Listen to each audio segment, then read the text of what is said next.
പ്രതിപക്ഷ നേതാവ് കുറ്റപ്പെടുത്തി. 2 ദിവസത്തെ ഔദ്യോഗിക സന്ദർശനത്തിനായി കഴിഞ്ഞ ആഴ്ച കാസർഗോഡ് ജില്ലയിൽ നിന്നും കണ്ടെടുത്ത 2000 വർഷം പഴക്കമുള്ള മനുഷ്യാസ്ഥികൂടം രാഷ്ട്രപതിയിൽ നിന്നും ഭാരതരത്ന അവാർഡ് ഏറ്റുവാങ്ങി.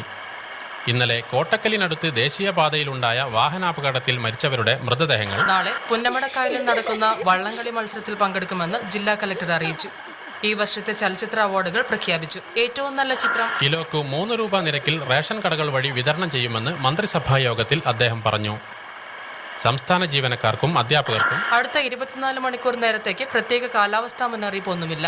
ഇന്ത്യയും ശ്രീലങ്കയും തമ്മിലുള്ള ഏകദിന ക്രിക്കറ്റ് ടെസ്റ്റ് മണിക്കൂറിൽ 45 മുതൽ 55 കിലോമീറ്റർ വരെ വേഗതയിൽ കാറ്റടിക്കാൻ സാധ്യതയുള്ളതുകൊണ്ട് മത്സ്യബന്ധനത്തിൽ ഏർപ്പെട്ടിരിക്കുന്നവർ ജാഗ്രത പാലിക്കണമെന്ന് ഫിഷറീസ് വകുപ്പിന്റെ പ്രത്യേക അറിയിപ്പിൽ പറയുന്നു. സംസ്ഥാനത്ത് നിലവിലുള്ള സൗഹാർദ്ദാന്തരീക്ഷം തകർക്കുന്നവരെ കാലിക്കറ്റ് യൂണിവേഴ്സിറ്റി ഡിഗ്ലിറ്റ് നൽകി ആദരിച്ചു. 2 ദിവസത്തെ ഔദ്യോഗിക